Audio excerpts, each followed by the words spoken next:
Satu hari datanglah seseorang menghadap kepada Rasulullah Sallallahu Alaihi Wasallam. Yang datang ini, kalau istilah sekarang, biang okem. Datang dia menghadap baginda Rasul. Sesampainya di sana, dia bilang, "Ya Rasul, bagaimana? Saya ini mau masuk Islam, boleh apa tidak?" Boleh. Lalu dia mengucap 2 kalimat syahadat. Setelah selesai mengucap 2 kalimat syahadat, dia berkata lagi, "Ya Rasul, saya sekarang sudah masuk Islam." Bagus. "Saya cinta Islam." Bagus. "Saya juga cinta kepada Anda ya Rasul." Bagus. "Cuma saya juga cinta kepada dosa ya Rasul. Terus terang saja saya ini suka judi, saya suka zina, dan saya senang mabuk. Dan saya belum bisa meninggalkan semua itu." Marahkah Rasul mendengar keterus-terangan orang ini? Dihardikkah orang ini oleh Rasul, "Macam apa kau, sama Islam cinta, sama dosa juga cinta?" Ternyata tidak. Mendengar keterus-terangan orang ini, baginda Rasul tersenyum. Seraya bersabda, "La ba'sa bi." Tidak apa-apalah. "Jadi kau senang zina?" "Iya." "Mabuk?" "Wah, hampir tiap malam saya teler."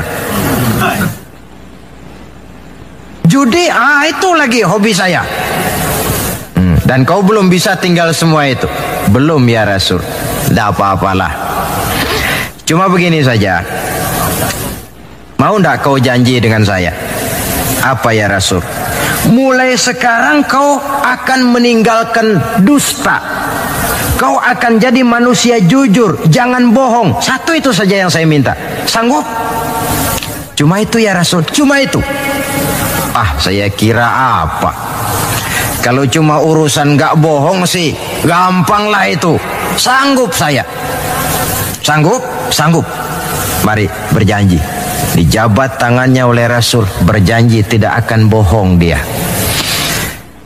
Dalam perjalanan pulang, orang ini berkata dalam hati, "Ma ashala ma talaba hadzal nabil karim."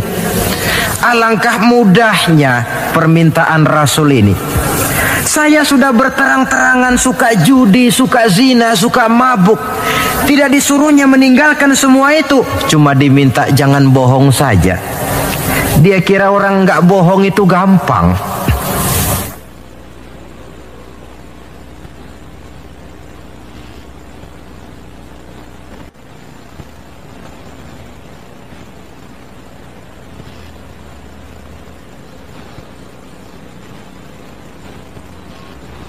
Padahal, saudara, Nabi Ibrahim itu satu hari pernah nangis. Allah tegur Ibrahim, "Kenapa nangis kamu ini?" Kata Nabi Ibrahim, "Ya Allah, bagaimana saya tidak nangis? Saya ingat-ingat Nabi Adam itu dosanya cuma 1, tidak boleh makan buah khuldi, dia makan. Kau begitu murka, kau usir dia dari surgamu. Saya ini ya Allah, seumur hidup saya pernah 3 kali bohong. Bagaimana saya mengharap surgamu?" Itu yang bikin saya nangis. 3 kali seumur hidup, 3 kali bohong. Nabi Ibrahim nangis. Kita ini 1 hari 17 kali bohong, nyengir aja, gak ada nangisnya.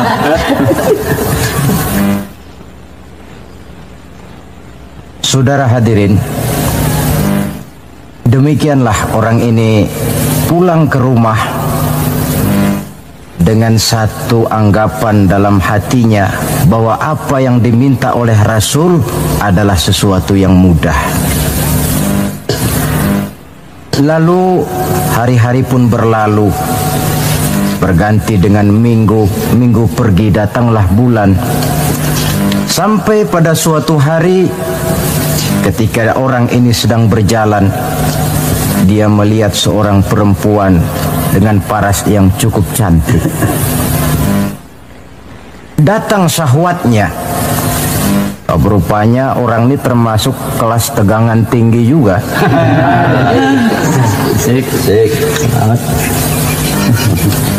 Dibawanya perempuan itu ke dalam rumah. Hampir terjadi perbuatan zina.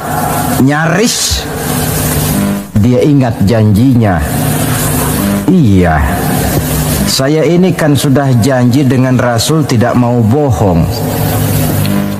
Nanti kalau saya bertemu Rasul lalu saya ditanya, kamu zina apa enggak sekarang? Saya harus jawab bagaimana? Kalau saya bilang iya, tentu hukum berlaku. Kalau saya bilang tidak, artinya saya bohong. Padahal saya sudah berjanji tidak mau bohong. Peranglah antara bisikan iman dan bisikan nafsunya. Ternyata kemudian bisikan iman ini menang. Tidak jadi dia lakukan perbuatan zina itu. Lain waktu dia melihat sesuatu yang indah menawan, terdetik dalam hatinya mau mencuri. Sudah dia ulurkan tangan hendak mencuri itu, ingat lagi, saya sudah janji dengan Rasul tidak mau bohong. Kalau satu hari saya bertemu beliau ditanya saya kau mencuri apa tidak, bagaimana saya harus menjawab? Saya katakan iya, tentu hukum berlaku. Kalau saya bilang tidak, artinya saya bohong. Perang lagi iman dan nafsunya. Akhirnya iman menang, tidak jadi dia mencuri. Begitulah orang ini tiap kali mau melakukan kejahatan, ingat janjinya kepada Rasul bahwa dia tidak mau bohong. Sampai akhirnya dia tidak pernah jadi melakukan berbagai macam kejahatan. Paling akhir dia datang menghadap Rasul, ya Rasul sodakta, ya Rasul Anda benar. Kenapa? Yang Anda minta cuma satu, jangan bohong. Tapi rupanya itu pokoknya ya Rasul. Saya ternyata tidak berkutik. Sampai paling akhir dia menjadi salah seorang sahabat yang terbaik dari baginda Nabi. Sebab apa? Hanya diminta meninggalkan bohong oleh Rasul. Ini pola dakwah yang dilaksanakan oleh Rasul dengan cara bijaksana. Processingnya melalui tahapan yang sesuai dengan kemampuan orang. Contoh lain, satu hari datanglah seorang sahabat melapor, halaktu ya Rasulullah, wahai Rasul celaka saya ini. Ma'ahlakaka, apa yang bikin kamu celaka? Dia bilang, waqa'tu ala imra'ati fi Ramadan. Saya lagi puasa Ramadan, saya nggak tahan sama istri saya itu.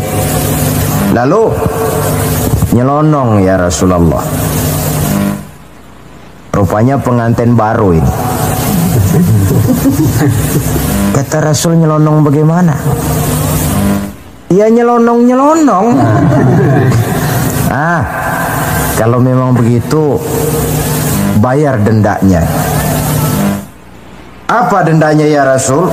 Bebaskan budak. Waduh, saya tidak punya budak ya Rasulullah. Tidak punya? Tidak punya. Puasa 2 bulan berturut-turut. Ya Rasul, tidak kuat saya. Tidak kuat? Tidak kuat. Jangankan yang 2 bulan, yang sebulan aja nyelonong. Bagaimana yang 2 bulan? Saya tidak sanggup ya Rasul. Kalau memang tidak sanggup juga, beri makan 60 fakir miskin, 1 orang 1 mud. Ya Rasul, jangankan memberi makan 60 fakir miskin, istri saya ini di rumah 1 hari masak, 3 hari libur. Saya ini orang susah. Lagi pula saya pikir orang ini kebangetan juga, sudah melarat sama larangan kok berani. Rasul tersenyum kemudian masuk ke dalam kamar. Keluar lagi beliau membawa sekeranjang kecil kurma. Kalau kau memang tidak punya apa-apa, bawa pulanglah ini, sedekahkan kepada orang-orang miskin di kampungmu sebagai pembayar dendamu. Ya Rasulullah, apa lagi? Di kampung saya itu yang paling miskin saya. Bukan main. Akhirnya Rasul cuma senyum, beliau bilang, ya sudah, bawa pulanglah nih, beri makan anak istrimu di rumah. Sudah melanggar larangan, dapat korma pula. Pola kebijaksanaan semacam ini menunjukkan elastisitasnya watak Islam itu. Tidak kalau sudah begitu ya mesti begitu. Kita sajakan besarnya lewat tahapan. Begitu lahir kita cuma minum air susu ibu. Meningkat besar sedikit baru kita makan pisang. Lalu sudah besar lagi, agak besar lagi, baru bubur. Sudah besar betul, baru makan nasi. Lebih besar lagi, barangkali termasuk jengkol dan sebagainya. Bayangkan kalau orang begitu lahir sudah dikasih jengkol, itu tidak bijaksana kan, akan rawan akibatnya. Pendeknya, dengan dakwah cara bijaksana ini, jangan memancing ikan pakai anggur. Bagaimanapun enaknya anggur itu bukan makanan untuk ikan. Inilah makna tuntunan Nabi, khatibin nasa ala qadri uqulihim. Berbicaralah kepada manusia sesuai dengan daya terima mereka, sesuai dengan kemampuan yang mereka sanggup melaksanakannya. Begitulah pola dakwah pertama, bil hikmah. Yang kedua, wal mau'izatil hasanah, dengan contoh nasihat-nasihat yang baik. Dan yang ketiga, wajadilhum billati hiya ahsan. Kalau memang perlu berdebat, perlu berbantah, debatlah dengan cara yang terbaik. Bukan dengan sentimen, tapi dengan argumen. Bukan dengan tujuan untuk mencari kebenangan, tetapi untuk mencari kebenaran. Sehingga dengan demikian, saudara-saudara, seorang muslim harus tegak mendakwahkan Islam sesuai dengan bidang dan kemampuannya masing-masing. Ini sikap yang ketiga. Lalu sampai kepada sikap yang keempat, bagaimana seorang muslim sikapnya terhadap Islam. Yaitu yang keempat, watawasau bis sabr, bersabar dalam Islam. Setelah kita mengimani Islam, mengamalkan Islam, kemudian mendakwahkan Islam, pada yang keempat, bersabar dalam Islam. Sebab apa? Perjalanan mengimani Islam, mengamalkan Islam, mendakwahkan Islam bukan perjalanan yang lurus bertabur bunga di kanan kirinya. Jalannya menanjak, penuh onak dan duri. Namun tidak ada perbuatan tanpa resiko. Orang yang berani berbuat harus berani resiko.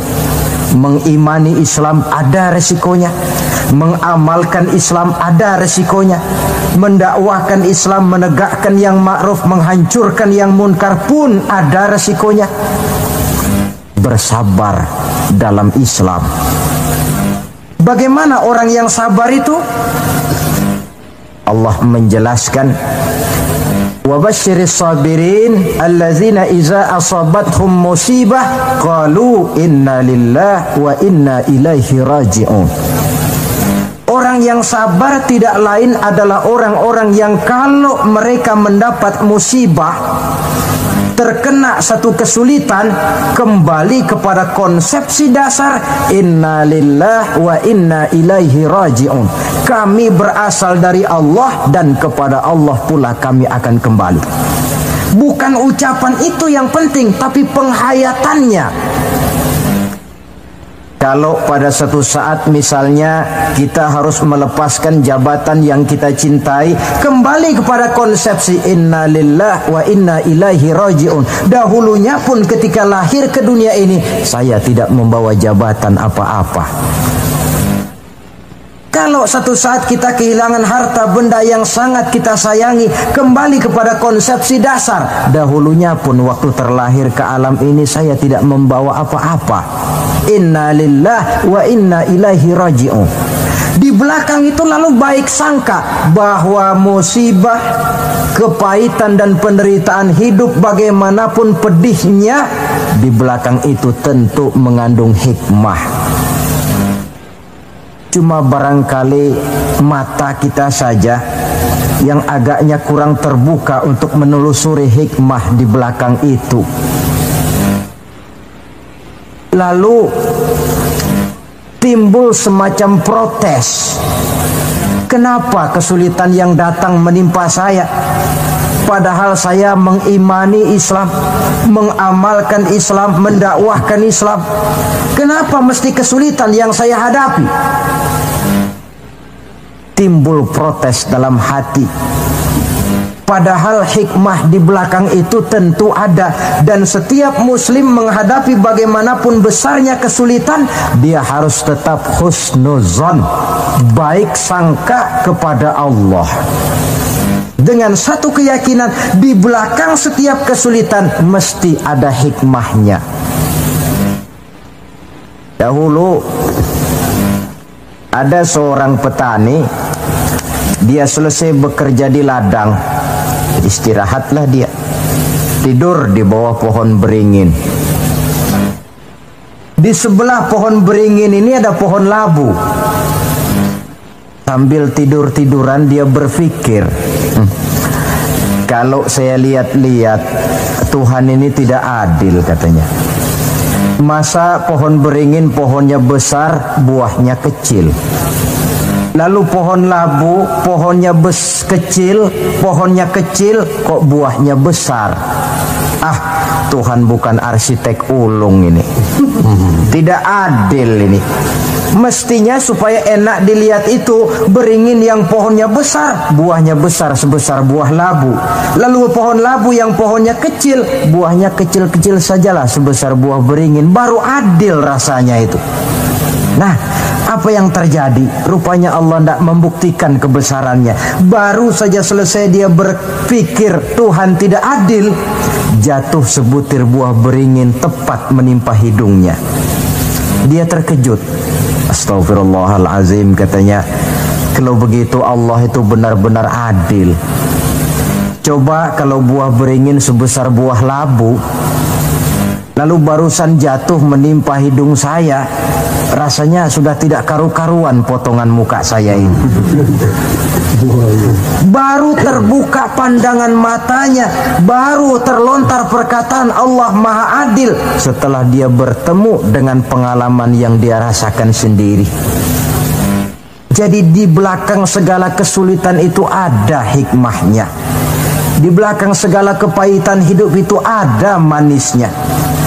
Maka Allah membimbing kita bersabar dalam mengimani Islam, mengamalkan Islam, dan mendakwahkan Islam. Konsepsi kesabaran kembali kepada satu keyakinan, semuanya datang dari Allah, semuanya pun bakal kembali juga kepada Allah. Kita bisa hidup, berbuat banyak, menjadi ini dan itu, berusaha segala macam lantaran kita hidup. Kita hidup ini lantaran ada roh dalam jasad kita. Ruh ini pun sebenarnya kita bukan hak milik mutlak, cuma sekedar hak pakai saja. Kapan waktu diambil oleh si sang pemilik mutlak, tidak ada kekuasaan kita untuk mencegahnya. Yang paling vital macam itu pun tidak ada kemampuan kita mempertahankannya. Apalah lagi yang menempel dalam hidup seperti harta, jabatan, dan lain sebagainya. Roh saja kita sudah tidak mampu mempertahankannya. Saudara hadirin yang berbahagia, maka keuntunganlah yang akan diperoleh bagi mereka yang sabar, tabah, ulet, dan tahan uji, menghadapi segala macam ujian dan cobaan di dalam dia mengimani, mengamalkan, dan mendakwahkan Islam. Barangkali orang bertanya, kenapa sih kok orang-orang yang beriman saja yang kelihatannya banyak sekali diuji? Nah, itulah yang masalahnya memang. Justru yang beriman yang diuji. Lagi pula kalau tidak ada imannya, yang mau diuji apanya dong? Tidak ada. Dalam logika sehari-hari jelas saja yang ulangan itu anak sekolah. Kalau tidak sekolah, kira-kira ulangan apa tidak? Ya. Kan tentu tidak. Mau naik kelas berapa, mau sekolah saja tidak. Justru yang beriman itu yang diuji, yang hidupnya mengimani Islam, mengamalkan Islam, mendakwahkan Islam. Makin tinggi kualitas iman, makin berat cobaan dan ujian itu. Sehingga Allah menjelaskan, ahasiban nasu ayyutraku ayyakulu amanna wa hum la yuftanun.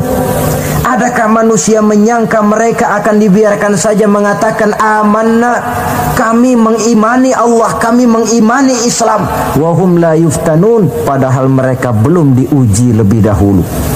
Artinya, jikalau kita sudah berani berkata saya iman kepada Allah, saya mengimani Islam dengan sepenuh keyakinan, siap-siaplah menghadapi cobaan dan ujian. Dan yang namanya cobaan ini tidak selalu yang berbentuk susah. Wa nabluukum bil khairi wasyarri, kata Allah, kami akan coba, kami akan uji kamu dengan yang enak dan dengan yang tidak enak. Jadi bukan cuma sakit cobaan, sehat juga ujian. Bukan cuma miskin ujian, kaya pun cobaan.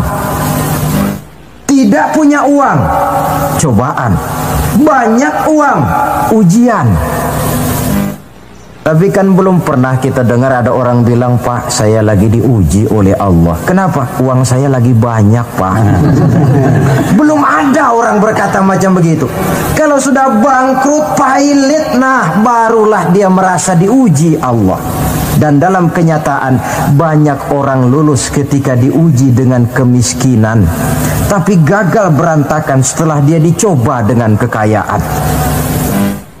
Banyak yang ingat Allah dikala dia sakit, dan manakala dia sudah sehat, Allah pun dilupakan.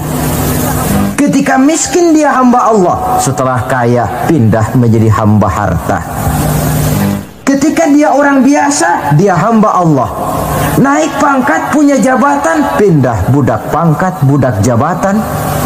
Tidak sesuai lagi antara ucapan dan perbuatannya.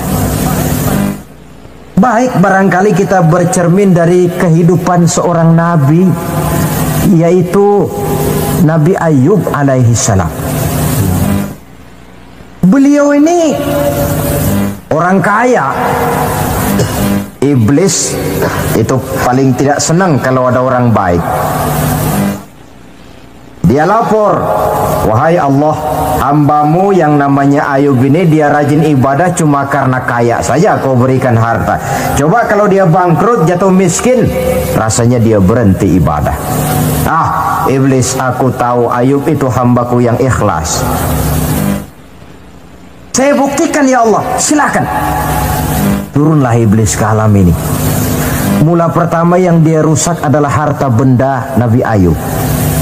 Sawah ladang dibikin rusak, binatang ternak binasa. Sehingga dalam waktu relatif singkat jatuhlah Nabi Ayub dari orang paling kaya menjadi orang paling miskin.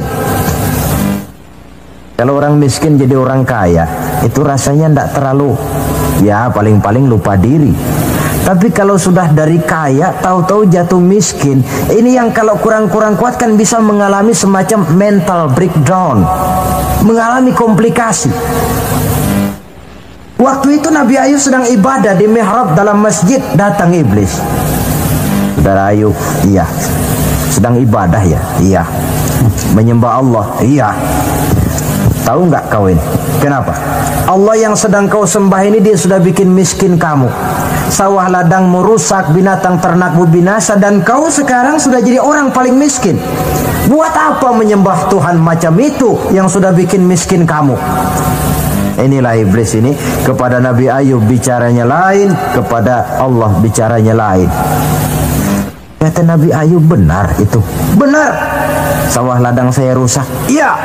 Binatang ternak saya binasa. Iya. Dan saya sekarang jadi orang paling miskin. Betul. Kata Nabi Ayub, beliau malah tidak mengucapkan innalillah. Yang beliau ucapkan apa?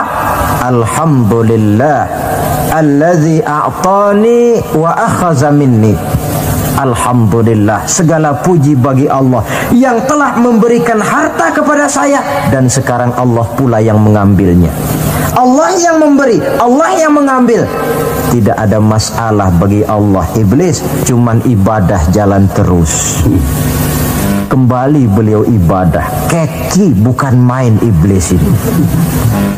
Inilah sebagian dari cerminan orang yang punya fondasi dan kesadaran kepada penghayatan tentang kalimat inna lillahi wa inna ilaihi raji'un. Kadang-kadang kita cuma sekedar ucapan tanpa penghayatan. Terkena musibah, mulutnya sih tidak berhenti innalillah innalillah, tapi nangisnya juga tidak mau berhenti. Tidak diiringi dengan kesadaran dari Allah segalanya berasal dan kepada Allah segalanya pun juga akan kembali.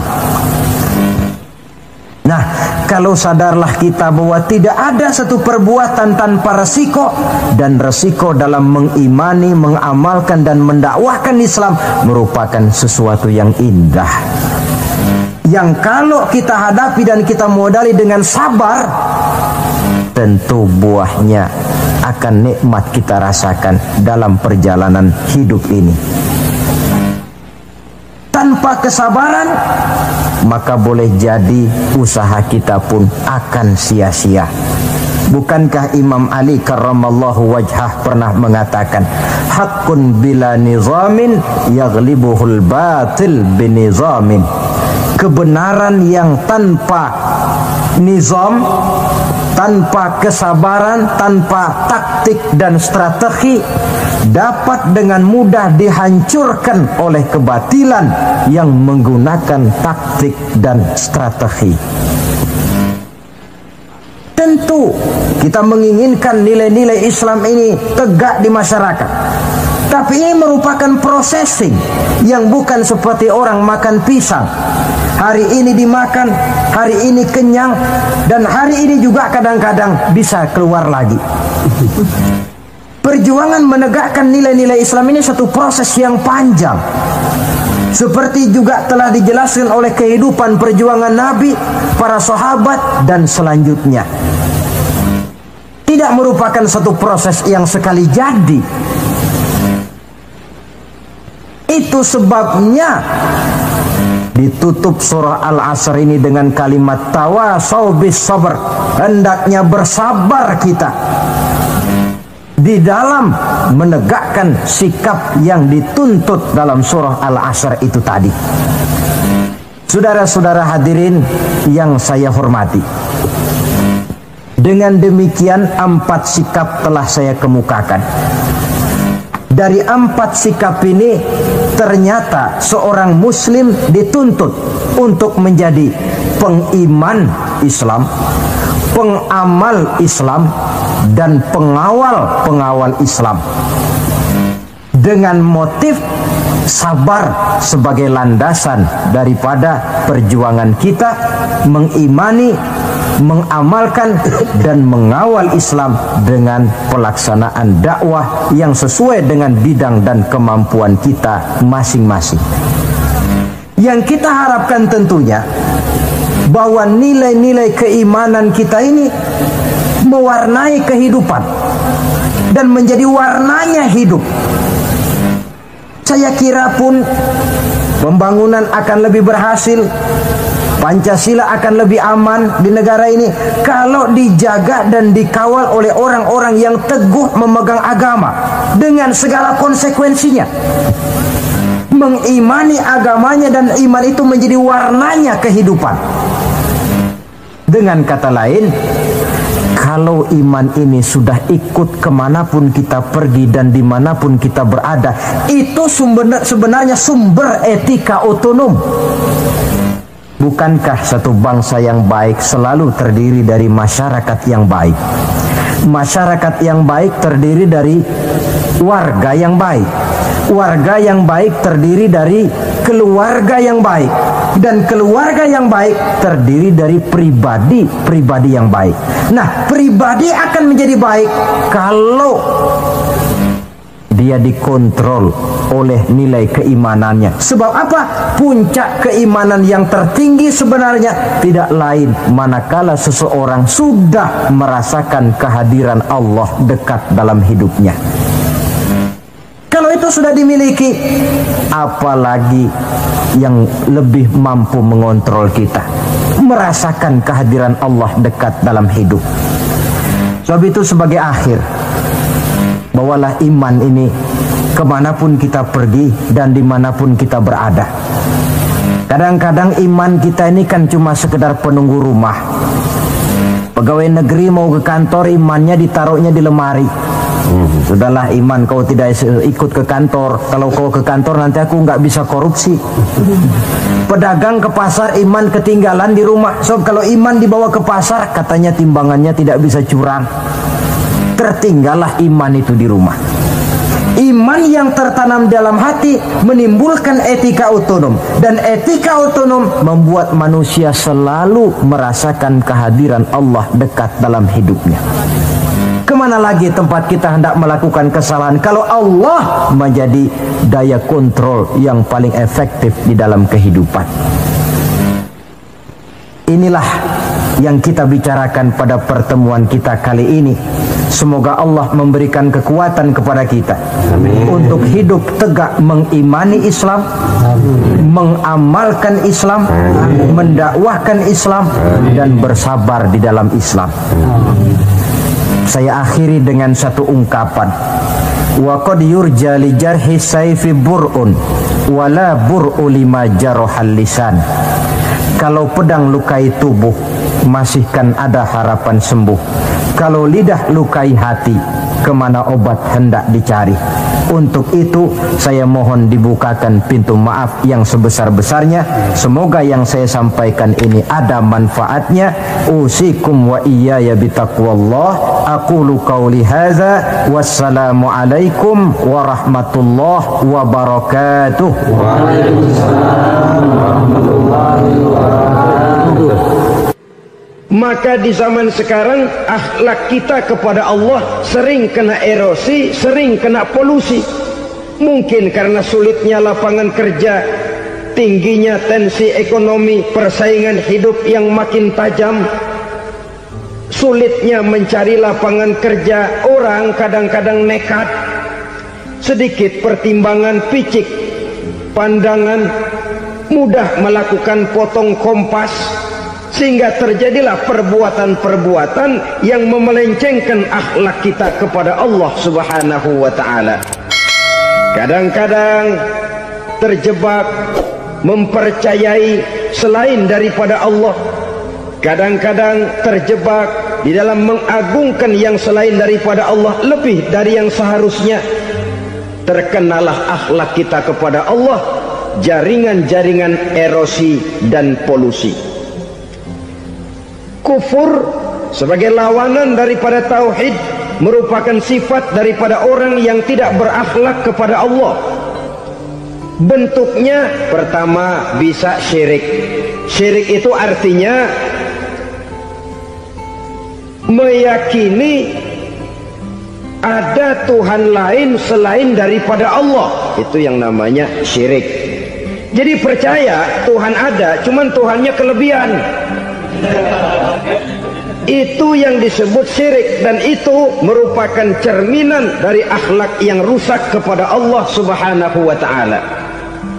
Berkeyakinan Tuhan lebih dari satu, berkeyakinan bahwa Tuhan itu beranak atau diperanakkan, atau mengagungkan sesuatu sama dengan Allah, atau menjadikan yang selain Allah sebagai tujuan akhir daripada perjalanan kehidupan ini, maka itu sudah terjebak kita dalam musyrik. Dan syirik satu dosa yang tidak berampun. Bahasa kasarnya, yang namanya syirik itu jenis bapak moyangnya dosa. Saudara-saudara, sebab itu saya pesan, kalau memang terpaksa, biasanya yang tinggal di kota-kota besar itu kalau tidak kepengen dosa kan susah. Kalau terpaksa harus bikin dosa, cari yang kecil-kecil saja, yang kira-kira taubatnya gampang. Umpamanya pulang sholat Jumat nukar sendal, umpama, yaitu jelas dosa. Tapi dosa yang taubatnya agak mudah. Jangan sampai terjebak ke dalam syirik, menyekutukan Allah. Kalau sudah menyekutukan Allah, Allah dimadu, murka benar Allah kepada kita. Innallaha la yaghfiru ayyushraka bih wa yaghfiru ma duna dzalika liman yasha. Allah tidak akan memberi ampun kepada orang yang menyekutukannya dengan sesuatu, tapi Allah mau mengampunkan dosa yang selain itu bagi orang yang dikehendakinya. Jadi orang-orang yang sudah terjebak syirik, menyekutukan Allah, meyakini ada Tuhan lain selain daripada Allah, meyakini Tuhan beranak atau diperanakkan, bagaimanapun baiknya mereka di dunia, bagaimanapun sosial jiwanya, bagaimanapun pemurah tangannya memberikan santunan dan pertolongan kepada orang lain, kalau sudah syirik, seluruh nilai kebaikannya akan tidak ada gunanya lagi, karena tidak ada tempat nilai kebaikan itu bergantung. Sedangkan kita berbuat baik agar diterima oleh Allah. Kalau Allahnya marah kepada kita, siapa yang akan menerima nilai kebaikan itu sendiri? Ini bentuk yang pertama. Yang nyata-nyata menyembah berhala, syirik. Yang nyata-nyata beriktikad Tuhan lebih dari satu, syirik. Atau yang tersamar. Yang tersamar itu yang sering jadi penyakit kita. Saya sejak ada perkutut ini di rumah, perkutut. Saudara-saudara, yang merusak akhlak kepada Allah, yang merusak tauhid setelah syirik, bisa juga berbentuk nifak. Nifak itu sifatnya, orang yang punya sifat nifak disebut munafik. Asal katanya dari nafakun. Nafakun itu satu lubang yang punya dua muka, seperti goa, ada tempat masuk, ada tempat keluar. Maka munafik orang yang punya dua muka. Kalau bahasa kita, pandai bermain minyak di atas air, manis jika berhadapan, balik belakang lain bicara. Sehingga apa yang dinamakan nifak, kata Imam Ali Al-Jurjani dalam kitab ta'rifatnya, izharul imanu bil lisan wa kitmanul kufri bil qalbi. Menyatakan, menampakkan iman dengan lidahnya, tapi menyembunyikan kekafiran dalam hatinya. Dengan kata lain, lidahnya mah iman, hatinya mah kafir. Padahal hati itu yang dilihat, padahal hati itu yang dinilai. Kenapa lidahnya mengaku iman? Ya mungkin karena kepepet, mungkin karena kepentingan, mungkin karena ingin mencari kelemahan orang, lalu dia pura-pura beriman, tapi sesungguhnya hatinya kufur. Ini merupakan penyakit munafik. Dan terus terang, menghadapi orang munafik jauh lebih berat daripada menghadapi orang kafir. Kenapa? Munafik ini kan musuh dalam selimut.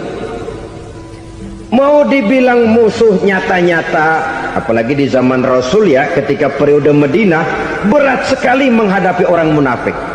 Mau dibilang kafir, kalau ketemu assalamualaikumnya medok juga. Mau dibilang mukmin, di belakang ngegerundel, nyari-nyari penyakit, nyari-nyari lantaran, mencari-cari gara-gara. Kalau kafir jelas kafirnya, kalau musyrik jelas musyriknya. Tapi munafik, di depan kita dia mengaku beriman, di belakang kita dia caci maki kita. Maka demikian rupa watak orang munafik, Allah benci betul. Sampai dalam Quran orang munafik itu divonis innal munafikin fid darkil asfal minan nar. Orang-orang munafik di dasar jurang neraka yang paling bawah, keraknya neraka. Saudara-saudara kaum muslimin rahimakumullah, sebab munafik sangat berbahaya, membahayakan umat, membahayakan agama. Di depan kita mereka ngaku pura-pura beriman, kalau pidato luar biasa memuji agama setinggi langit, menampakkan seolah-olah dia orang yang dekat dengan agama. Saudara-saudara, agama penting, agama mutlak, tapi yang ngomong begitu agamanya apa? Remeng-remeng. Cuma sekedar lipstick, cuma sekedar dekorasi, cuma sekedar kamuflase buat ngibuli orang lain. Dia mengaku beragama, mengatakan agama mutlak, menganggap agama penting, seolah-olah memperhatikan benar tentang tatanan kehidupan beragama, tapi sebenarnya di hatinya tidak lebih berkecamuk penyakit-penyakit kufur. Maka sifat munafik ini termasuk menodai tauhid, artinya merusak akhlak kita kepada Allah Subhanahu wa ta'ala. Sifat yang ketiga yang juga merusak akhlak kita kepada Allah dinamakan riddah. Riddah itu sifatnya, orang yang punya sifat riddah disebut murtad. Murtad keluar dari Islam. Keluar dari Islam tentu tadinya di dalam Islam. Oleh satu perbuatan dia bisa menjadi murtad. Misalnya tadinya dia iman benar kepada Allah, tapi melarat. Kadang-kadang sehari masak, 3 hari libur. Akhirnya oleh kesulitan ekonomi dia tidak kuat. Ada yang menawarkan kebaikan, dibawain supermi, dibawain obat-obatan, diberikan beras. Goyah imannya, keluar dia dari Islam, ikut agama orang yang memberikan pertolongan kepadanya, memilih kesenangan sebentar dengan mengorbankan kebahagiaan yang kekal. Maka orang semacam itu riddah sifatnya, murtad orangnya, keluar dari Islam. Dan yang menyebabkan kita murtad bukan cuma orang nyata-nyata memproklamirkan diri keluar dari Islam tapi lalu mengikuti agama orang lain. Bukan cuma itu, mengakui ada Rasul lagi sesudah Nabi Muhammad bisa menyebabkan kita murtad. Mengingkari nikmat Allah bisa menyebabkan kita murtad. Meyakini semua agama benar bisa menyebabkan orang menjadi murtad. Meragukan kesempurnaan dan kelengkapan Al-Quran bisa menyebabkan orang jadi murtad. Mengingkari sunnah bisa menyebabkan orang menjadi murtad. Banyak hal-hal yang bisa mendatangkan penyakit riddah dan membuat pelakunya menjadi murtad. Dan ini menodai akhlak kita kepada Allah Subhanahu wa ta'ala. Itu tadi kufur iman, saudara-saudara. Nyata-nyata mengingkari Allah, baik dalam bentuk syirik, nifak ataupun riddah. Kufur yang kedua dinamakan kufur nikmat. Apa itu kufur nikmat? Sitru nikmatil mun'im aw ya'malu fi mukhalafatil mun'im. Menutup-nutup nikmat Allah atau melakukan perbuatan yang menentang, bertentangan dengan kehendak yang memberikan nikmat. Jadi kufur nikmat pertama, nutup-nutupin Tuhan. Tuhan jalingin. Duit lu banyak amat, dari mana? Gua kerja. Lalu kerjanya nomor 1. Orang yang berakhlak kepada Allah, dia akan menjawab, kamu uangnya kok banyak, dari mana? Rizki dari Allah. Caranya, saya kerja. Kerja itu cara, rizki itu dari Allah datangnya. Bukankah di zaman sekarang kita sering terpeleset? Ini merupakan cerminan dari rapuhnya akhlak kita kepada Allah Subhanahu wa ta'ala. Karena usaha saya memang, karena saya peras keringat banting tulang, tentu. Tapi sadarkah kita bahwa sepanjang yang bisa kita lakukan cuma berusaha, peras keringat banting tulang?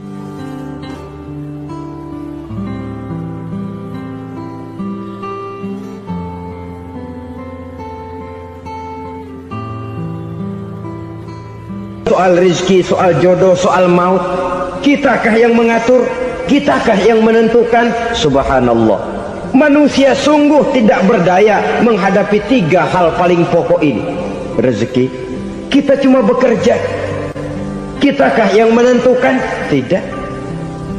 Kita berusaha saja rezeki belum pasti dapat, apalagi kalau kita tidak berusaha.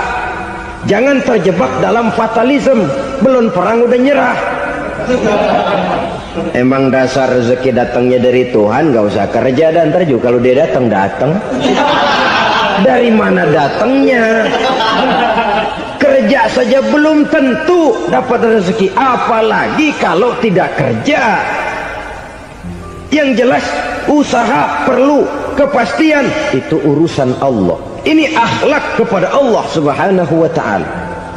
Jodoh juga begitu. Kita berusaha, kita berupaya, Allah menghendaki lain jadinya. Maut juga begitu. Siapa sih yang pengen ngadepi maut? Siapa sih yang pengen mati? Siapa sih yang pengen ketemu malaikat Israel? Tidak seorang pun kalau ditanya, kecuali mereka yang putus asa ya. Kalau otaknya masih normal, mau mati mesti belakangan dulu dikit. Tapi yang satu itu saudara, kalau dia sudah datang, tenaga mana yang bisa menolak? Kalau dia sudah berkunjung, kekuatan mana yang bisa menghindar? Kalau dia sudah ingin bertemu, kemana kita bisa melarikan diri? Manusia sepanjang yang dia lakukan hanya berusaha, tapi kepastian, ketentuan dari Allah Subhanahu wa ta'ala. Orang yang kufur nikmat, nutupin Allah. Dia merasa rezekinya adalah mutlak peras keringatnya, seolah-olah Allah nggak punya peranan apa-apa di situ. Oh, ini kan saya bisa rumah begini karena saya kerja keras. Oh, ini mobil saya begini, saya kerja keras. Peras keringat, banting tulang, keras.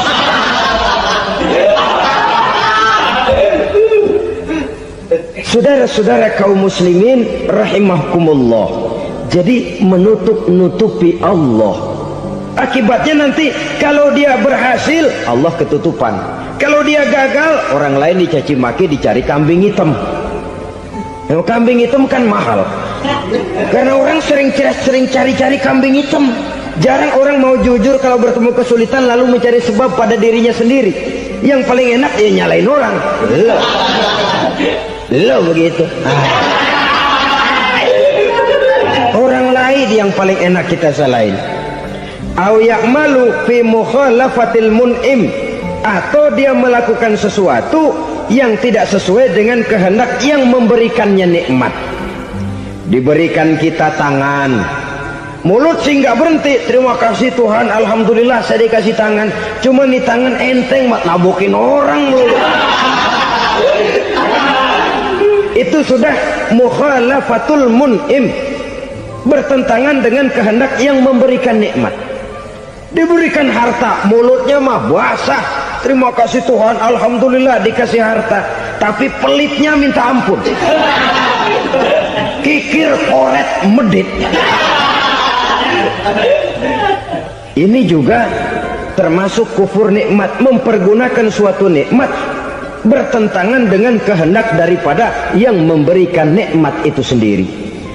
Saudara-saudara kaum muslimin rahimakumullah, oleh karenanya kufur iman memang lebih bahaya daripada kufur nikmat. Tapi jangan lupa, kufur nikmat bisa menyeret orang kepada kufur iman. Nah kalau Allah udah dialingin, Tuhan sudah dinomor duain, lama-lama kenapa dia tidak mendewakan dirinya sendiri, mendewakan pangkatnya, mendewa-dewakan otaknya, mendewa-dewakan kemampuannya? Pada awalnya dia memang cuma kufur nikmat, tapi lambat laun kalau ini tidak diobati secara pasti, orang akan mengarah kepada kufur iman. Bisa berbentuk syirik, bisa berbentuk nifak, bisa berbentuk riddah. Saudara-saudara, oleh karena itu menjaga akhlak kepada Allah mutlak penting. Sebab apa? Kita tidak berakhlak kepada manusia saja, kita dikucilkan dari pergaulan. Kalau kita tidak berakhlak kepada Allah, dikucilkan oleh Allah. Hadis qudsi menyatakan, man lam yashkur ala na'mai wa lam yasbir ala balai falyakhruj min tahtis samai falyatlub rabban siwaya. Kata Allah, siapa orang yang tidak mau bersyukur terhadap nikmat yang aku berikan kepadanya dan tidak mau sabar terhadap ujian yang aku berikan kepadanya, falyakhruj min tahtis samai, persilahkan saja keluar dari kolong langitku, waliyatlub rabban siwaya, tolong cari Tuhan lain selain daripada aku. Murka Allah, diusir, cuman gak kedengeran aja. Siapa yang tidak mau syukur terhadap nikmatku, siapa yang tidak mau sabar terhadap ujian yang aku berikan kepadanya, persilahkan keluar dari kolong langitku ini, cari Tuhan lain selain aku. Nah, langit Tuhan yang punya, Tuhan kita lawan, diusir dari kolong langit, mau pindah ke kolong mana?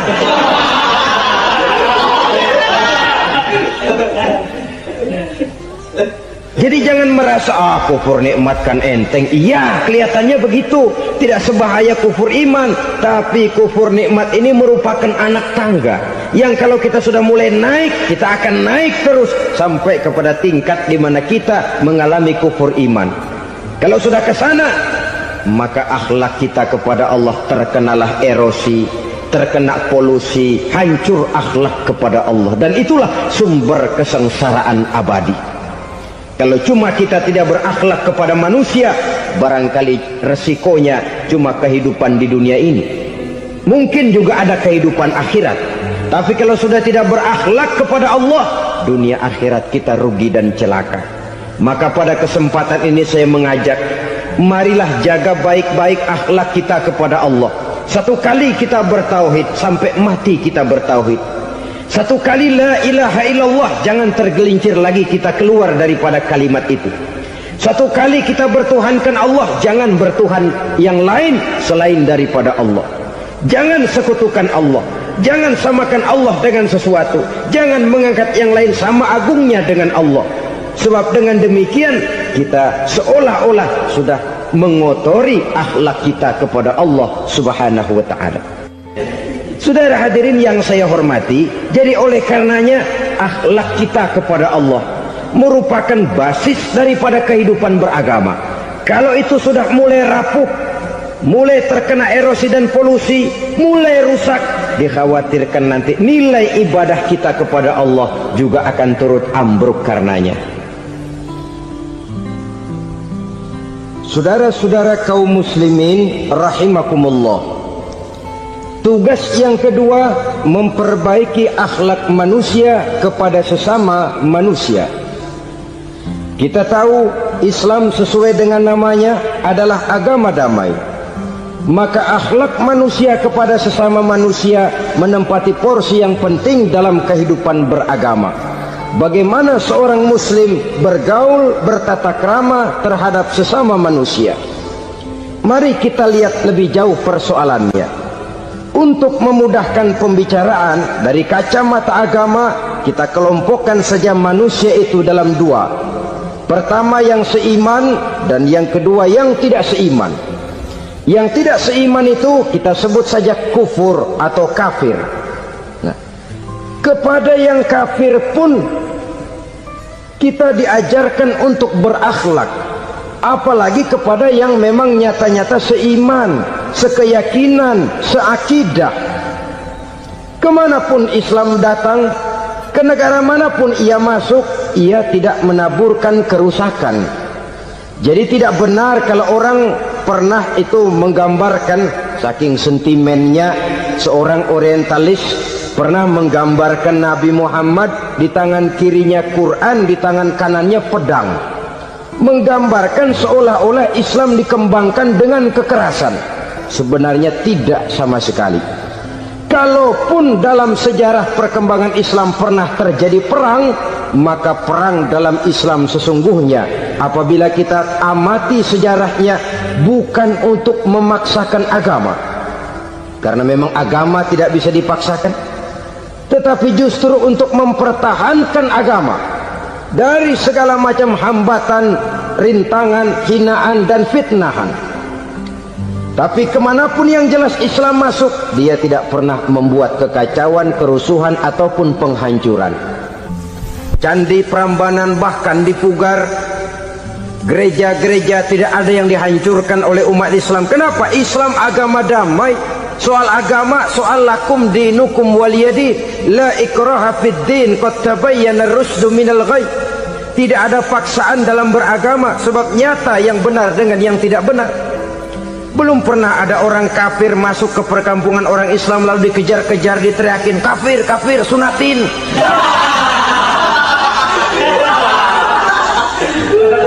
Belum pernah. Kenapa? Islam menghormati orang lain agama. Nah, yang kafir ini macam-macam, saudara. Ada kafir harbi. Nah, ini kafir kerok. Ini kafir yang nyata-nyata memproklamirkan permusuhan kepada umat Islam, nyata-nyata mengganggu ketenangan umat Islam. Kafir yang seperti ini yang boleh diperangi. Misalnya kita mau sembahyang Jumat dijagain, nggak boleh sembahyang Jumat, getok palanya. Kafir harbi artinya tantangan perang datang dari mereka, bukan kita yang mulai, mereka yang buka front. Prinsipnya umat Islam tidak boleh mencari-cari musuh, tapi pun tidak boleh lari kalau ketemu musuh. Musuh jangan dicari, ketemu jangan lari. Karena itu kesan seolah-olah umat Islam ini teroris, umat Islam ini destroyer, umat Islam ini sering menimbulkan keonaran, kerusakan. Sungguh satu fitnahan yang sangat keji. Umat Islam adalah umat yang cinta damai. Islam di masa perkembangannya masuki Eropa melalui Selat Gibraltar, Jabal Tariq, memasuki Spanyol. Islam tidak pernah meruntuhkan gereja. Islam tidak pernah membunuh orang-orang Nasrani. Bahkan Islam mewariskan peradaban dan kebudayaan yang begitu tinggi nilainya di bidang ilmu pengetahuan. Sampai ketika itu Barat banyak mengkaji ilmu pengetahuan dari dunia Islam. Buku-buku berbahasa Arab diterjemahkan ke bahasa Yunani, dipelajari oleh para cendekiawan di negeri Barat sana. Mereka mengambil manfaat yang banyak dari masuknya Islam ke Eropa. Sementara gereja tetap berdiri dengan megahnya. Kuil-kuil tempat peribadatan tidak satupun yang diusik-usik. Kenapa? Islam agama yang cinta damai. Asal dia tidak diganggu, asal kehormatannya tidak dihinakan. Jadi kafir harbi, kafir yang nyata-nyata nantang perang, ngajak berkelahi. Itu kafir yang nyari penyakit.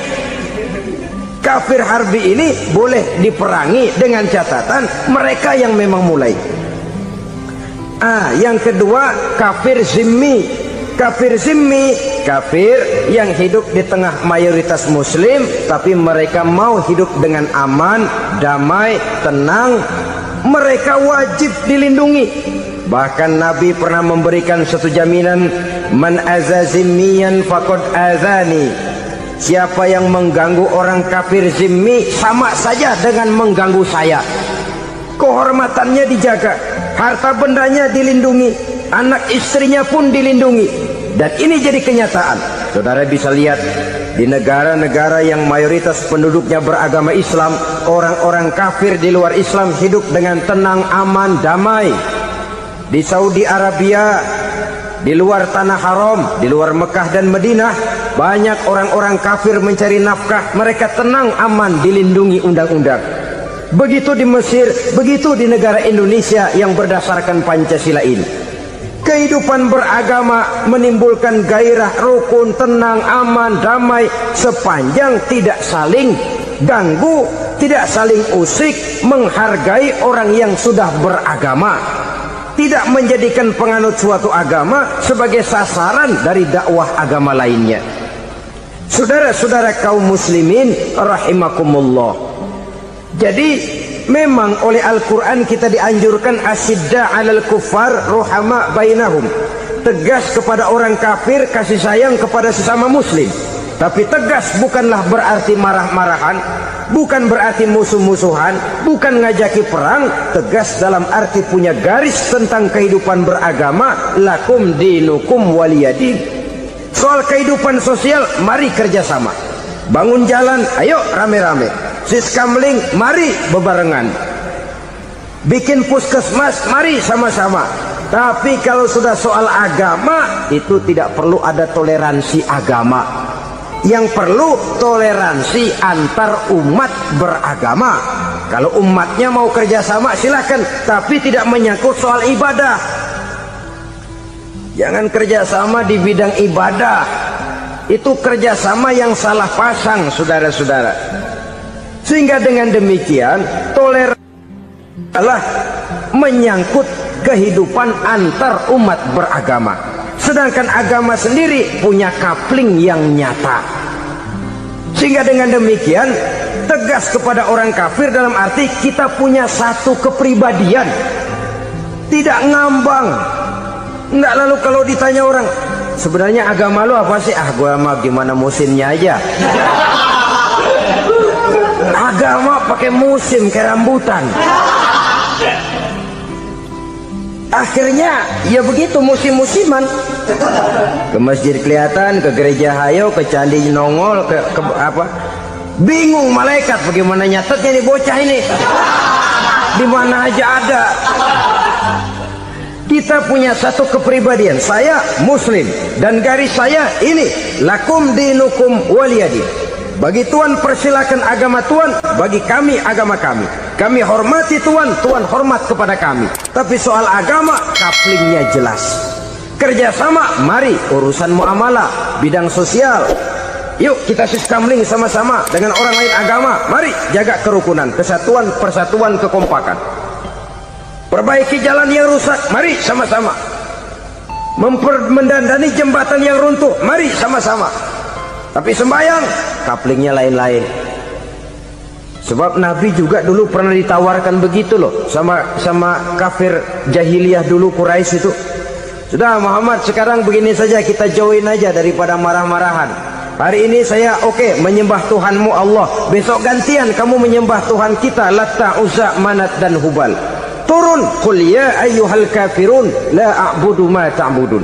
Soal ibadah kaplingnya jelas, tidak boleh dicampur adukkan. Sebab kalau tidak, kita akan mulai kehilangan identitas diri.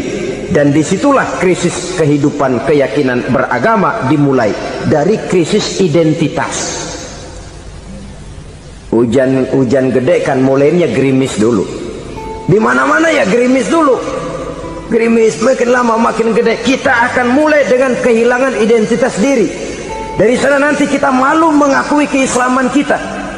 Kalau orang Islam malu mengakui keislamannya, ini kan ironi, menyedihkan. Ngakui Islamnya saja malu, menonjolkan keislamannya malu.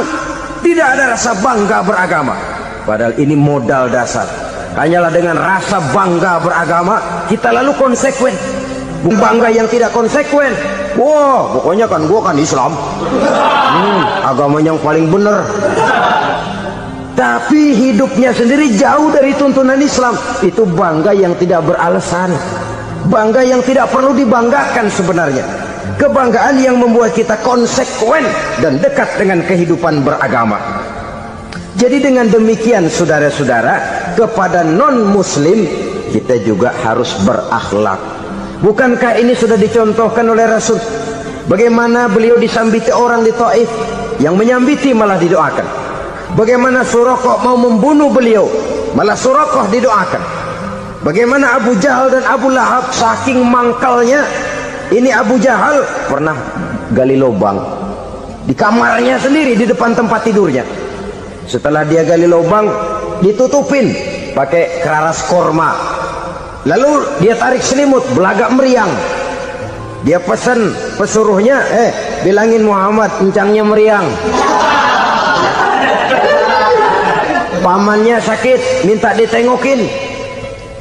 Nabi dengan segala husnuzonnya berangkat nengokin. Abu Jahal dari balik selimut ngintip. Ah, itu dia Muhammad, itu dia tuh. Dia tuh masuk Dani, masuk. Mulai di jalan, seneng Abu Jahal. Nah, terus dah. Begitu ke pelosok, masuk ke lubang, gue pendem terus lalu. Memang niatnya mau mencelakakan Nabi. Sudah tinggal beberapa langkah lagi Nabi akan berjalan ke arah lubang itu. Malaikat Jibril ngasih tahu, Muhammad, Abu Jahal pamanmu cuma pura-pura sakit. Di depan tempat tidur itu ada lubang sudah dia gali untuk menjerumuskan kamu. Sudah balik pulang. Balik badan Nabi. Sudah hampir mau melangkah, kakinya malah muter pulang. Abu Jahal yang lihat Nabi sudah hampir jatuh nggak jadi, balik pulang. Lupa kalau lagi sakit. Udah Muhammad buruan sini. Ke pintu dia kejar. Dia lupa sama lubang yang dia gali. Begitu dia kejar, dia yang kepelosok masuk ke dalamnya. Sejak saat itu ada pepatah, man hafara hufratan waqa'a fiha. Siapa yang suka nggali lubang, dia sendiri bakal terpelosok ke dalamnya. Jatuh dia ke lubang yang dia gali. Padahal ya paling banter 2 atau 3 meter paling dalam. Dari dalam lubang itu dia teriak-teriak, Muhammad, tolongin, pamanmu kecebur. Kasih tahu Muhammad, kasih tahu. Datang lagi lah pesuruhnya, Muhammad, pamanmu Abu Jahal kecebur, minta tolong diangkatin. Sudah diulur tambang, habis sambung lagi, nggak bisa sampai. Masa iya, cuma kamu yang bisa nolong. Apa yang dilakukan Nabi? Balik mau nolongin. Akhlak. Kita kalau ada orang gali lubang buat nyeburin kita, dia sendiri yang kecebur. Guru gua kagak lemin loh. Mati sekalian dah. Nabi mah enggak, balik nolongin tuh Abu Jahal. Kenapa paman kecebur? Iya Muhammad, tolong, tambang udah diulur-ulur, sambung-sambung nggak sampai. Aduh kasihan paman nih, pegang tangan saya. Nabi cuma ulurin tangan, nyampe dipegang oleh Abu Jahal. Diangkat ke atas, nyampe atas. Apa kata Abu Jahal? Tambang bergulung-gulung gak nyampe, kamu cuma pakai tangan doang kok bisa Muhammad, hebat banget sihirmu. Mukjizat dia bilang sihir, udah ditolongin nyelak lagi, kan yang enak kita injak palanya. Orang dulu bilang wah katanya nolongin anjing kejepit. Udah selesai ditolongin malah yang nolong digigit. Saudara hadirin yang saya hormati, kepada orang-orang kafir kita harus berakhlak, menghormati mereka, tidak memaksakan satu keyakinan dalam batas-batas yang ditolerir oleh agama, yaitu pada masalah-masalah sosial dan muamalah. Itu kepada non-muslim, apalagi kepada sesama muslim. Baik akhlak kepada orang tua, akhlak kepada guru, akhlak kepada jiran atau tetangga, itu semua termasuk dalam akhlak kepada sesama manusia. Akhlak kita kepada orang tua, kadang-kadang kita orang timur ini ketularan orang barat. Engkongnya dianggap CS, salaman main kedet aja halokong, engkongnya bahalo dibengong. Saudara-saudara kaum muslimin rahimakumullah, akhlak yang tua kepada yang muda, akhlak yang muda kepada yang tua, kepada jiran dan tetangga, kepada sanak famili dan handai tolan, pendeknya kepada sesama muslim. Tetangga ada haknya, ada hak tetangga yang kalau kita berakhlak itu harus dipenuhi. Contoh kecil, kalau saya beli radio, itu saya dong boleh berpikir, ini radio saya beli pakai uang saya setel di rumah saya, sekeras-kerasnya ada apa sama orang lain? Radio gua, yang beli gua pakai duit gua, gue setel di rumah gue, ada urusan apa sama orang lain? Itu kalau menurut saya. Tapi tetangga sebelah saya kan bisa juga ngomong begitu. Mata gue yang ngantuk, gue tidur di rumah gue, kenapa suara radio lu masuk kemari? Ketika itulah lalu kebebasan saya nyetel radio dibatasi oleh kebebasan tetangga saya yang mau tidur. Ini sudah akhlak namanya. Umpamanya lagi ada Nabi ajarkan, iza tobakhta maraqatan fa'akthir ma'aha wa ta'ahad jiranaka. Kalau kamu masak sayur, banyakin kuahnya, bagiin tetangga kamu. Bukan bagiannya itu yang jadi soal, tapi akhlak kepada tetangga. Udah tahu tetangganya kelaparan, diseksa, goreng ikan asin, se-RW baunya ngayap, kembang kempis orang nungguin. Saudara hadirin ma'asyiral muslimin rahimakumullah, Jadi dengan demikian, kalau sudah kembali kepada orang-orang yang nilai imannya sama dengan kita, apapun organisasinya, apapun baju yang mereka pakai, kaos yang mereka pakai, jaket yang mereka pakai, kalau sudah seakidah, seiman, jaga akhlak kita. Pendapat boleh berbeda, kaos boleh tidak sama, jaket boleh beraneka warna, bendera boleh beragam-ragam, tapi ukhuwah Islamiyah ini utamakan. Adalah lebih baik mencari persamaan dalam kehidupan dan bukan memperbesar perbedaan. Hanyalah dengan mengembangkan nilai-nilai akhlak semacam ini, toleransi tidak hanya diperlukan kepada yang non-muslim, kepada sesama muslim pun toleransi. Artinya apa? Jangan memponis amalan orang lain. Yang usoli, yang tidak usoli, berjalanlah menurut keyakinannya masing-masing. Jangan lalu memponis, itu namanya nggak toleransi. Kamu nggak pakai usoli ya? Enggak. Brengsek. Kamu pakai usoli ya? Iya. Bid'ah. Lah dua-duanya kagak yang bener. Kalau yang sembahyang kagak bener, bagaimana yang kagak sembahyang? Apa itu yang bener? Toleransi, setuju dengan perbedaan pendapat, jangan memponis amalan orang lain, karena kita hanya beramal, hak menerima adalah Allah Subhanahu wa ta'ala. Jangan sebentar-bentar mencap bid'ah dolalah, finnar, neraka. Kayaknya neraka kapling orang tuanya kali. Gampang bener masukin orang ke neraka. Kita kadang-kadang bisa toleransi dengan orang luar, tapi kepada sesama muslim toleransi tidak sanggup kita adakan. Mengklaim merasa kita yang benar, orang lain salah semua, itu tidak toleransi namanya. Mentang-mentang jadi ustadz, nih satu-satunya ustadz di sini ya, semuanya mesti ngaji kemari. Kalau nggak ngaji kemari, Islamnya kurang tapi benar.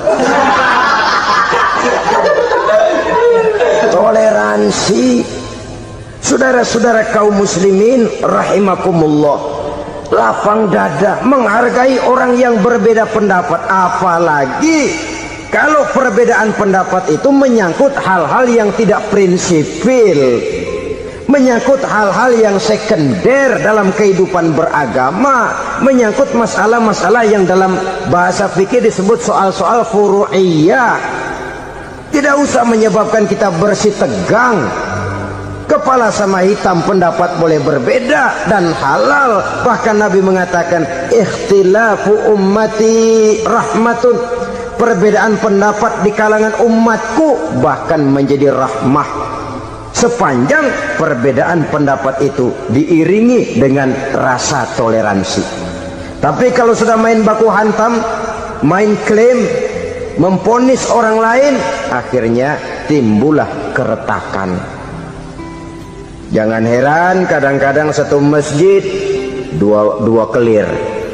Ya soal kelir boleh kelar-kelir, boleh kelar-kelir, tapi kalau harus terlalu mencolok menyebabkan timbulnya keretakan, saya kira yang akan turun bukan lagi rahmah tapi bala.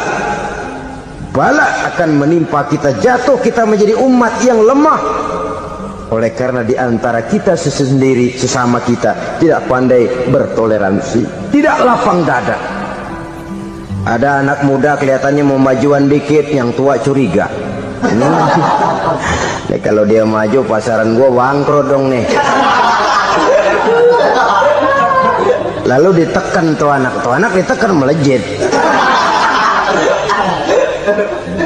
Kadang-kadang yang tua maksudnya baik, mau memelihara, yang muda salah terima. Kan tua kejemur. Dari dulu sampai sekarang gitu-gitu doang, anak kemajuannya. Padahal yang tua barangkali maksudnya juga baik, mau memelihara. Sebenarnya kalau kita bisa mencoba mencari titik temu dengan alur komunikasi, tidak merasa diri yang paling benar, tapi toleransi, boyak menerima pendapat orang lain, setidaknya mau mendengar omongan orang. Yang susah kalau udah kena penyakit nggak mau ngerti omongan orang, nggak mau nerima pendapat orang. Kodok di kolong tempayan, cukeng kayu asem, Asal ijo udah ijo aja, ijo dah. Gak ngerti omongan orang. Yang kayak begini yang orang jadi kesandung. Oleh karena itu saudara-saudara, alangkah nikmatnya kehidupan ini apabila kita menyadari kita ini ummatan wahidah, satu umat yang satu, yang diikat dengan akidah. Kalau kepada yang non muslim saja kita diajarkan untuk berakhlak, apatah lagi kepada yang seiman, seakidah, sekeyakinan. Wajarkah perbedaan pendapat yang kecil-kecil lalu menyebabkan kita bertolak belakang, cerai-berai, centang perenang? Bila bertemu di jalan yang satu menyisih ke kiri, yang lain menyingkir ke kanan. Kalaupun juga bercampur di tengah kumpulan orang banyak, persis air dengan minyak. Yang atu melengos, yang atu madep mojok. Orang lain senyum, dia mau pada manyun. Saudara-saudara kaum muslimin rahimakumullah, realita ini walaupun tidak enak, pahit, tapi masih hidup di sebagian masyarakat kita. Ini yang perlu kita atasi. Soal toleransi kepada orang lain, sejarah sudah membuktikan. Mari kita jangan cuma bisa mengajak orang lain, umat lain untuk bertoleransi dengan kita, tapi kepada sesama kita. Toleransi ini perlu kita tegakkan, perlu kita bina, terutama di dalam kita menuju bentuk ideal daripada konsep ukhuwah Islamiyah ini, yang memang selalu kita akan cari bentuk-bentuk idealnya sejalan dengan perkembangan situasi dan kondisi yang dihadapi oleh umat. Perbedaan organisasi, perbedaan kepentingan organisasi tidak seharusnya menyebabkan kita merasa meremehkan orang lain dan mengangkat diri, mengklaim diri sebagai yang ter. Jadi dengan demikian, apabila yang pertama tadi akhlak kepada Allah dinamakan hablum minallah, maka yang kedua ini merupakan hablum minan nas. Jikalau baik akhlak kita kepada Allah, baik akhlak kita kepada manusia, nikmat rasanya menjalani kehidupan. Kadang-kadang orang akhlaknya kepada manusia baik, tapi kepada Allah tidak baik. Hormat sama yang tua, menyayangi yang muda, sama tetangga rukun, tapi sama Tuhan nggak mau sujud. Ini baik kepada manusia, tapi tidak berakhlak kepada Allah. Atau sebaliknya, sujudnya sama Allah mah tekun, bener, khusyuk, bahasanya juga fasih, luar biasa. Tapi sama manusia sombong, takabur, ujub, merasanya dia doang yang paling benar. Sebab iblis itu ya, itu kadang-kadang datang lewat hati, dan memang selalu markasnya di situ. Kalau dia tidak bisa menggoda kita dengan yang lain, dia tumbuhkan sifat ujub. Dia bisikin, wah memang di kampung ini yang paling banyak ibadahnya ente. Yang lain mana, lihat tuh kerocok semua.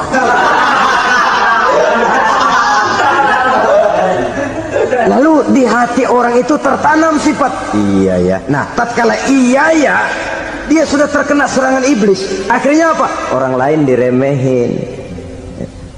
Asalnya nggak mau sembahyang aja diajak salaman dan najis aja dah. Ketemu juga mukanya ditekuk 4. Akhirnya bukan ngajak malah ngenyek, ngina. Lah orang dihina makin jauh, makin tidak tersentuh. Bukan cara itu yang diajarkan oleh Rasul. Bahwa orang tidak mau sholat, tugas kita mengajak. Soal dia tidak sholat, itu dosa dia kepada Allah. Saudara-saudara kaum muslimin, ujub disuntikkan oleh iblis ke dalam hati kita. Sujudnya kepada Allah benar, tapi akhlaknya kepada sesama manusia merasa paling benar sendirian, merasa orang lain salah semua. Pokoknya kalau di luar lingkungannya udah kagak bener aja udah bahaya. Saudara-saudara, ini juga penyakit yang disuntikan oleh iblis. Sebab iblis itu tipu dayanya luar biasa, strateginya lihai. Makin tinggi kualitas iman, ya makin berat upaya iblis untuk menjerumuskan kita. Karenanya saya mengajak, marilah kita bertoleransi, baik kepada non-muslim, lebih-lebih lagi kepada sesama muslim yang kebetulan berbeda baju, berbeda kaos, berbeda organisasi, lain bendera yang dibawanya. Tapi toleransi mari kita canangkan. Kita terikat oleh ukhuwah Islamiyah. 2. Yang ketiga, akhlak manusia kepada makhluk Allah lainnya di luar manusia. Saudara-saudara, dengan berakhlak kepada Allah, berakhlak kepada sesama manusia, berakhlak kepada makhluk Allah di luar manusia, baik flora maupun fauna, maka mudah-mudahan akan terciptalah satu ekosistem, satu lingkungan hidup yang membuat kita nikmat menjalani kehidupan ini. Inilah saja yang kita bicarakan pada pertemuan kali ini. Marilah kita membina nilai-nilai akhlak walaupun berat tantangannya. Sungguh lebih baik rakyat rendah yang berakhlak tinggi daripada pejabat tinggi yang berakhlak rendah. Karena nilai manusia pada akhirnya ditentukan oleh akhlaknya itu.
Terima kasih.